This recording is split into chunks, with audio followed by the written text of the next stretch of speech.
Have you ever wondered why the person who sets your soul on fire is often the very one you cannot walk through life with? Why does the universe seem to place in your path someone who feels like home, only to keep them forever at a distance, as if you were meant to love them only from afar? There's a haunting kind of poetry in falling for someone who cannot stay. It's almost as if life itself, or something far beyond what we can comprehend, orchestrated this encounter not to fulfill your heart's desires, but to awaken them. Imagine just for a moment that this person wasn't a random accident or a cruel joke of fate. What if they were sent to you by a deeper intelligence within your own psyche, a sacred messenger from the unconscious? Carl Jung believed that our encounters are rarely meaningless, that behind every powerful attraction lies a hidden force, urging us toward some unclaimed part of ourselves. Could it be that the person you can't have is actually a mirror, reflecting not what is missing in them, but what is still asleep inside of you? Sit with that question for a second. Feel it in your chest. What is it about them that draws you so intensely? Is it their confidence, their freedom, their gentle way of seeing the world? What if I told you these are not foreign qualities that belong only to them, but dormant seeds planted deep within your own soul, waiting for the right encounter to stir them awake? So often we think our heartbreak is a punishment, that we are somehow unworthy of love because the one we crave doesn't stay. But Jung would whisper otherwise. He would tell you that life is far too precise for such randomness, that your unconscious mind has long been crafting scenarios to break open the smallness of who you've settled to be, so you might finally grow into the vastness of who you are. Tell me something if you feel comfortable. Have you ever met someone who felt like a living spark to everything you ever hoped to be, and yet could not be yours? If so, share that experience in the comments. Sometimes naming our ache gives it a place to breathe. Because this story, this love that seems denied, may not be about romance at all. It may be about your own unfolding, about becoming the person who is capable of the very love you long to receive. And perhaps, just perhaps, that is the truest kind of love story there is. There's a quiet devastation in realizing that someone who feels like the missing piece of your very existence is not meant to walk the rest of your path with you. But have you ever paused to ask, what if their purpose was never to stay? What if their purpose was to awaken you? Jung spoke often of the anima and animus, the unconscious feminine in men and the unconscious masculine in women. He believed that we are irresistibly drawn to people who embody the qualities we've suppressed or left unexplored within ourselves. So when you fell for them, so hard it rattled your bones, it wasn't just them you were seeing. It was your own hidden potential, dancing before your eyes, cloaked in the form of another. Maybe that's why the ache cuts so deep, because deep down, your soul recognizes a forgotten song, a melody of who you could be if only you dared to live beyond your fears. Imagine your heart like a grand cathedral with countless rooms left unexplored. This person walked in and lit a torch in a wing of yourself that had long gathered dust. They illuminated forgotten dreams, desires you'd buried under layers of duty and caution. And now, even in their absence, those rooms burn with a strange, painful light. That's why letting go feels like tearing out part of your own flesh. Because in a way, it is. You've seen who you might become, the passion, the creativity, the boldness that was once locked away. And to return to who you were before feels like death. So let me ask you gently, what did they stir awake in you? If you feel open enough, share it below.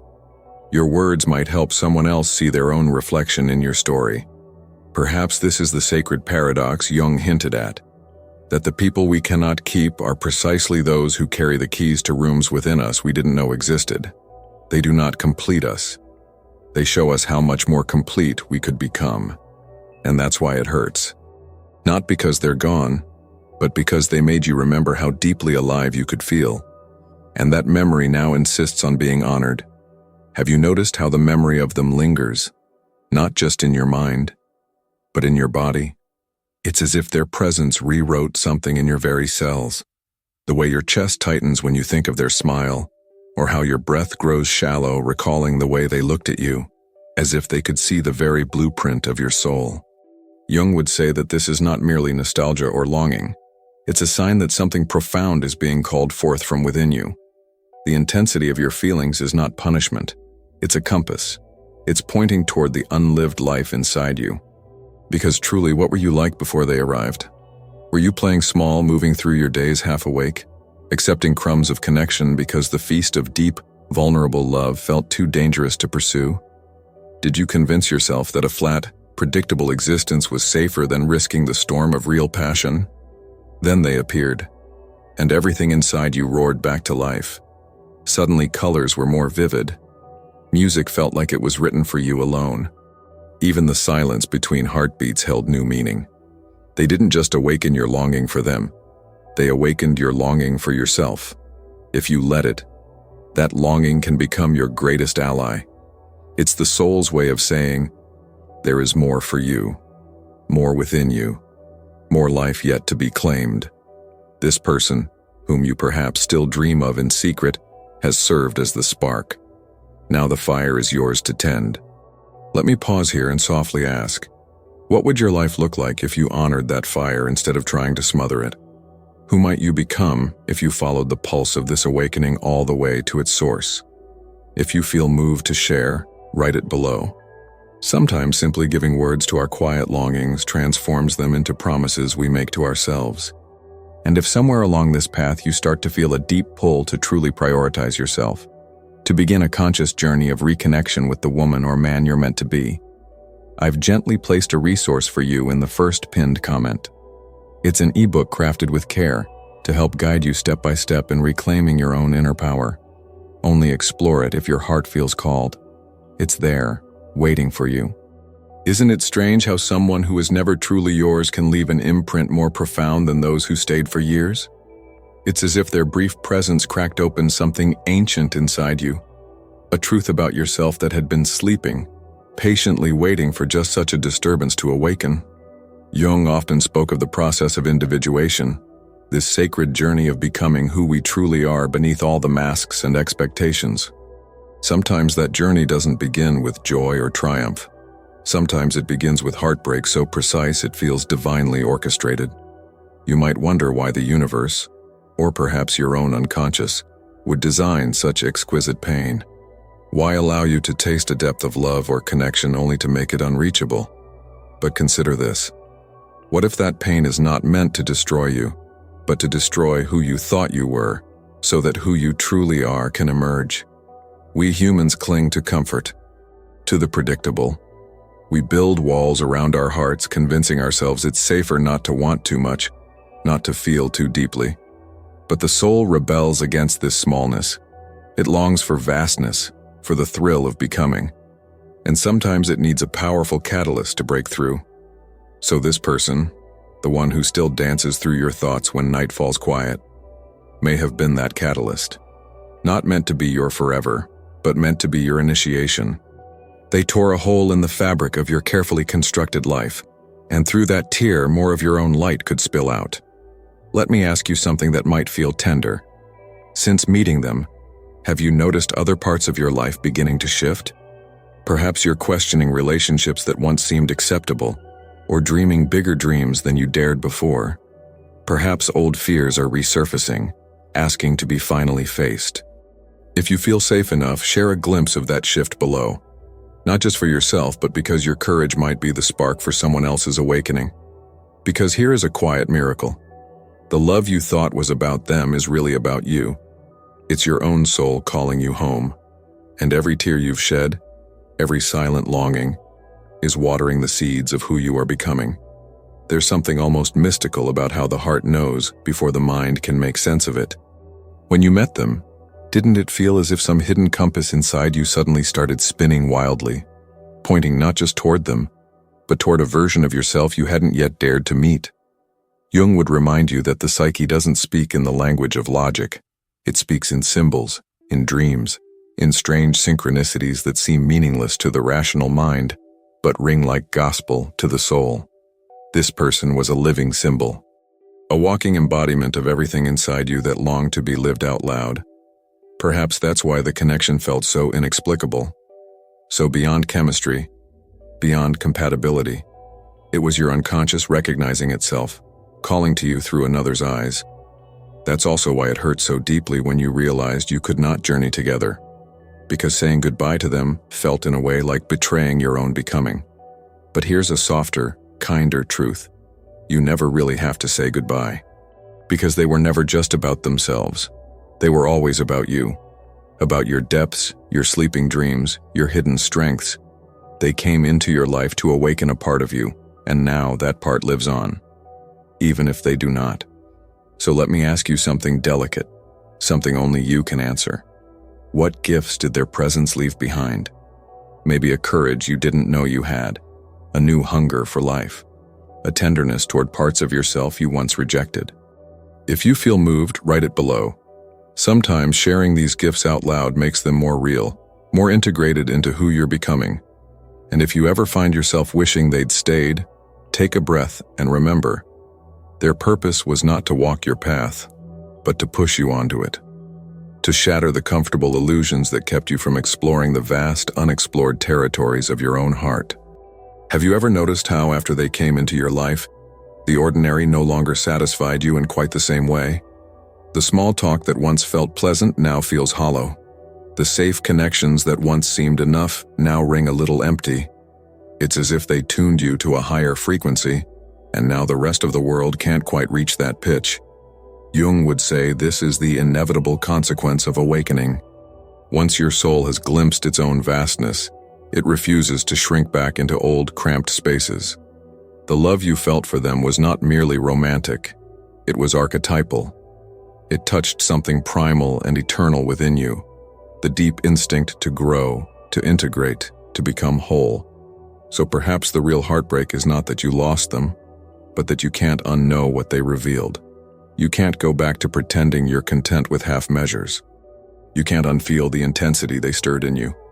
And maybe that's the point, because now the only way forward is through your own shadows, through the tender places you used to hide, through the quiet callings you once ignored. They set something in motion inside you, and even if you wanted to, you couldn't stop it now. So let me ask you with all the gentleness in the world, where in your life have you begun to demand more, not from others, but from yourself? Where have you started to dream braver dreams because they showed you it was possible to feel so deeply? If it feels safe, share it below. You might discover that voicing these small awakenings turns them into commitments. Sacred vows you whisper first to strangers on a screen, then slowly, fiercely, to yourself. And remember this, they were never the source of your transformation. They were the trigger. The source has always been inside you, waiting for precisely such a moment to unfold. Isn't it astonishing how someone who may no longer be part of your daily life can continue to shape who you're becoming? Long after the messages stop, after the meetings fade into memory, their echo still resonates inside you, like a bell struck once that keeps vibrating through your chest. Carl Jung often spoke about how the psyche arranges encounters with people who embody the very qualities we most need to awaken. It's not always about love in the storybook sense. Sometimes it's about the soul engineering precisely the person, with their energy, their flaws, their untouchable beauty, to activate a new chapter of your evolution.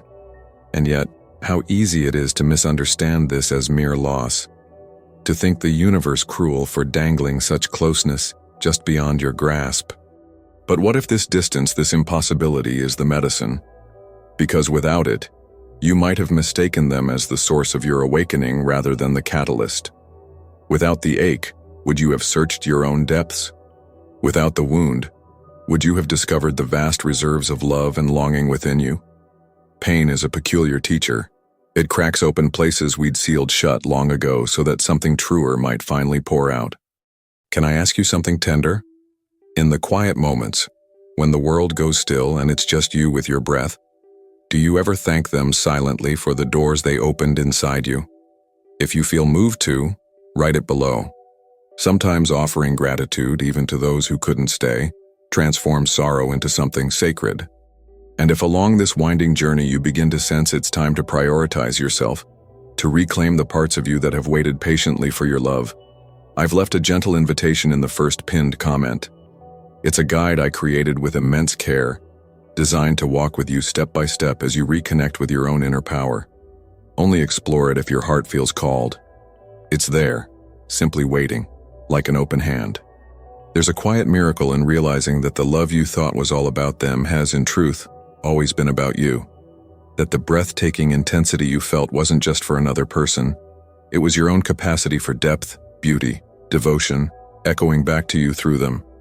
Jung believed that certain people come into our lives precisely to disturb the waters, to stir up sediments long settled at the bottom of our souls, so we can see what was always there, waiting.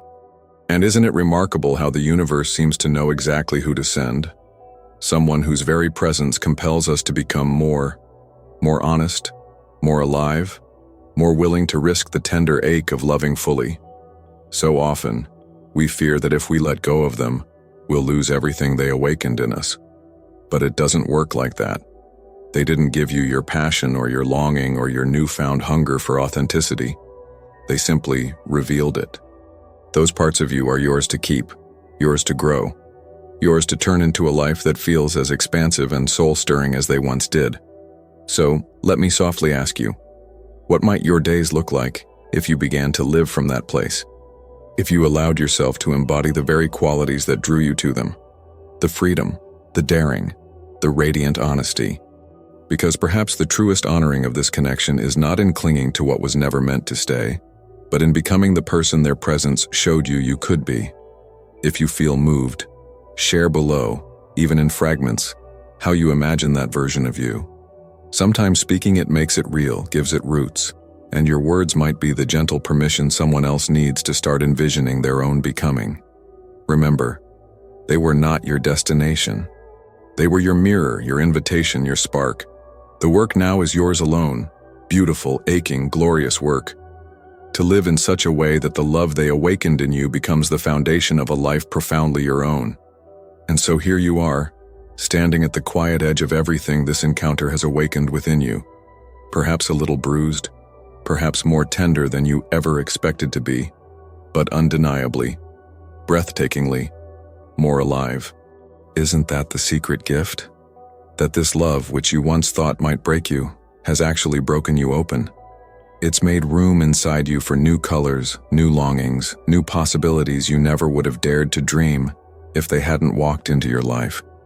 Jung often said that what we do not bring to consciousness appears in our lives as fate. This person, this impossibility that haunted your days and danced through your nights, was not simply fate's cruel joke. They were your unconscious reaching out, crafting a story so vivid, so irresistible that you could no longer ignore the parts of yourself waiting to be claimed. So let me ask you, maybe for the last time in this tender space together, what would it look like to honor what they've stirred in you?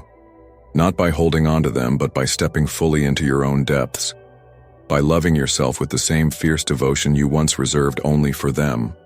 By allowing the mystery and passion they ignited to become the way you meet your own life.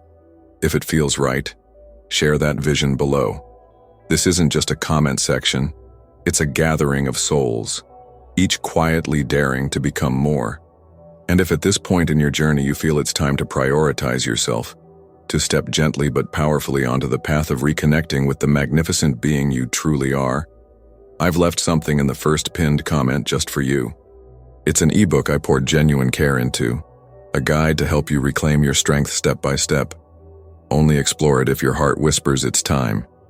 It's there like a small lamp, waiting to light your way. Thank you, from the deepest place in me, for walking through these reflections until the end, for letting your heart be touched, even if it trembled. If this spoke to you, if it stirred something real, I'd be honored if you'd subscribe. Share this with someone who might also need it, and tell me below what part of your soul this journey has illuminated. Truly, thank you for being here. You are more extraordinary than you know.